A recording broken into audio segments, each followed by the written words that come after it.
आज हम हाल ही के इतिहास के सबसे महत्वाकांक्षी, विशाल और सबसे ज्यादा चर्चा में रहने वाले इंफ्रास्ट्रक्चर प्रोजेक्ट्स में से एक को गहराई से समझने जा रहे हैं, the great Nicobar mega project. ये कोई साधारण कंस्ट्रक्शन का काम नहीं है। ये एक ऐसा कदम है जो अर्थशास्त्र, जियोपॉलिटिक्स और पर्यावरण के बिल्कुल चौराहे पर खड़ा है और जो पूरे क्षेत्र के भविष्य को हमेशा के लिए बदल सकता है। आज की इस चर्चा को हमने 5 मुख्य हिस्सों में बांटा है। पहले हम प्रोजेक्ट के बेसिक्स को समझेंगे, फिर इसके विकास के 4 स्तंभों को देखेंगे, उसके बाद इसके सामरिक महत्व यानी अनसिंकेबल एयरक्राफ्ट कैरियर वाले पहलू पर बात करेंगे, फिर हम जमीनी हकीकत यानी पारिस्थितिकी और स्वदेशी प्रभाव को देखेंगे और अंत में भविष्य की सुरक्षा पर चर्चा करेंगे। तो चलिए इस सफर की शुरुआत करते हैं। चलिए सीधे अपने पहले पॉइंट पर आते हैं, the great Nicobar mega project. Bharat के सबसे दक्षिणी बिंदु को बदलने की ये कहानी साल 2021 में शुरू हुई थी, जब नीति आयोग ने ग्रेट निकोबार द्वीप के समग्र विकास का एक बहुत ही भव्य प्लान लॉन्च किया था। इसका सीधा सा लक्ष्य इस पूरे इलाके को एक प्रमुख ग्लोबल ट्रेड, लॉजिस्टिक्स और मिलिट्री हब में बदलना है। जरा इस आंकड़े पर गौर कीजिए, 72,000 करोड़ रुपए से भी ज्यादा। अगर इसे डॉलर्स में देखें तो ये 9.7 बिलियन डॉलर से भी ऊपर का एक विशाल निवेश है। ये सिर्फ कागज पर लिखा एक बड़ा नंबर नहीं है, बल्कि ये चीख चीख कर बता रहा है कि इस प्रोजेक्ट के पीछे की आर्थिक महत्वाकांक्षा कितनी बड़ी है। इतने बड़े पैमाने का इन्वेस्टमेंट ये साफ कर देता है कि ये प्रोजेक्ट राष्ट्रीय स्तर पर कितनी अहमियत रखता है। अब सवाल उठता है कि ये सब हो कहाँ रहा है। तो भौगोलिक रूप से ये पूरा मेगा प्रोजेक्ट मुख्य तौर पर गलाथिया बे पर केंद्रित है और इसे जमीन पर उतारने का जिम्मा दिया गया है ANIDCO को, यानी अंडमान और निकोबार द्वीप समूह एकीकृत विकास निगम।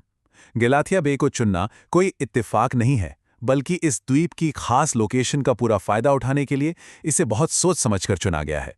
आगे बढ़ते हैं हमारे दूसरे हिस्से की तरफ, गलाथिया बे का ब्लूप्रिंट। आखिर इस जगह का चेहरा बदलने के लिए वो कौन से 4 स्तंभ हैं जिन पर ये पूरी योजना टिकी है? इस मास्टर प्लान के तहत 4 बहुत बड़े बुनियादी ढांचे बनाए जाने हैं। पहला है इंटरनेशनल कंटेनर ट्रांसशिपमेंट टर्मिनल यानी ICT। दूसरा है एक नया ग्रीनफील्ड इंटरनेशनल एयरपोर्ट। तीसरा एक बिल्कुल नई टाउनशिप बसाई जाएगी और चौथा 450 MVA का एक hybrid gas solar power plant. ये चारों चीजें एक साथ मिलकर इस आइलैंड को एक एक्टिव ग्लोबल हब बनाने का काम करेंगी। अब जो बात यहाँ सबसे ज्यादा दिलचस्प है वो है ये ICTT। ये टर्मिनल ग्लोबल समुद्री व्यापार में एक बड़ा गेम चेंजर साबित होने के लिए डिजाइन किया गया है। अभी होता यह है कि दुनिया के बड़े मालवाहक जहाज मुख्य रूप से सिंगापुर या कोलंबो के पोर्ट्स का इस्तेमाल करते हैं। इस नए और विशाल पोर्ट का सीधा सा मकसद उन जहाज़ों को अपनी तरफ खींचना है ताकि हम ग्लोबल मैरीटाइम ट्रेड में एक बड़ी हिस्सेदारी हासिल कर सकें। और हाँ, जो नया एयरपोर्ट बन रहा है वो सिर्फ आम पैसेंजर फ्लाइट्स के लिए नहीं है। ये एक ड्यूअल यूज यानी दोहरे उपयोग वाली फैसिलिटी होगी। इसका मतलब ये है कि ये एयरपोर्ट नई टाउनशिप की सिविलियन जरूरतों को तो पूरा करेगा ही, साथ ही ये अहम सैन्य अभियानों के लिए एक बड़ा बेस बनेगा। ये डेवलपमेंट और डिफेंस का एक बहुत ही सटीक कॉम्बिनेशन है।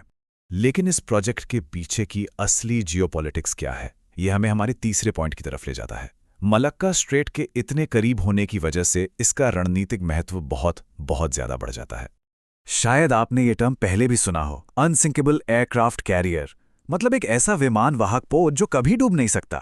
ये एक बहुत ही पावरफुल लाइन है जो दिखाती है कि इसका असली मिलिट्री मूल्य क्या है। एक जहाज को तो फिर भी कोई नुकसान पहुंचा सकता है, लेकिन समुद्र के बीचों बीच एक पूरा का पूरा आइलैंड जो सेना और निगरानी के रडार से लैस हो, वो एक अभेद्य किले की तरह है। हम सब जानते हैं कि इंडो पैसिफिक रीजन आज की तारीख में दुनिया का सबसे अहम और संवेदनशील समुद्री इलाका है।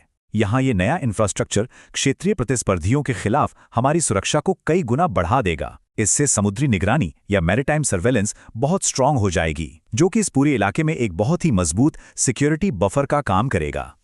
चलिए अब सिक्के के दूसरे पहलू की तरफ मुड़ते हैं और यही इस पूरी चर्चा का सबसे विचारणीय हिस्सा भी है। एक तरफ हमारे पास ग्लोबल ट्रेड और मिलिट्री हब बनने की बहुत बड़ी महत्वाकांक्षा है और दूसरी तरफ हैं सदियों पुराने बिल्कुल अछूते घने वर्षावन और वहाँ की जनजातियाँ।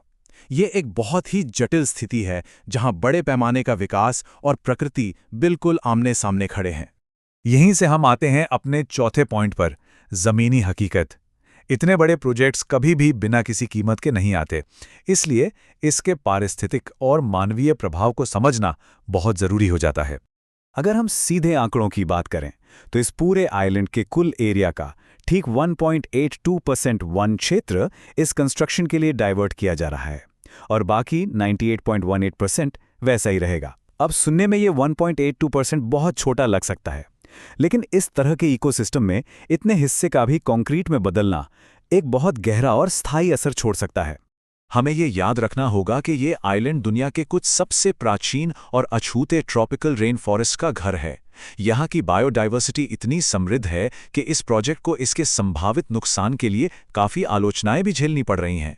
चिंता इस बात की है कि कहीं विकास की इस रेस में हम उन दुर्लभ प्रजातियों को न खो दें जो शायद दुनिया में और कहीं पाई ही नहीं जाती।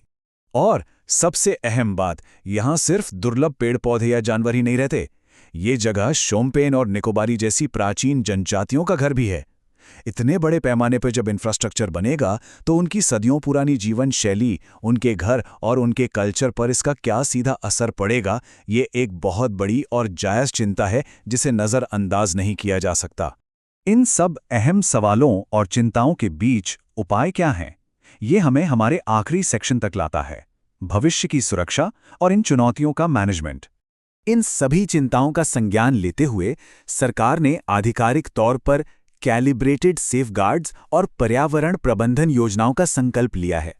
इसका मतलब ये है कि सरकार ने ऐसे नपे तुले सुरक्षा उपायों और पॉलिसीज को लागू करने का वादा किया है जिससे कंस्ट्रक्शन का काम भी हो और साथ ही प्रकृति और वहां के मूल निवासियों को भी सुरक्षित रखा जा सके। और यहीं पर हम एक बहुत ही गहरे और विचारोत्तेजक सवाल पर आकर रुकते हैं।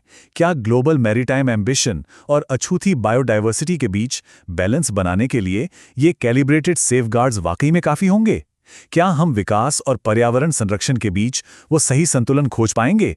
ये एक ऐसा सवाल है जो आने वाले कई सालों तक चर्चा में रहेगा।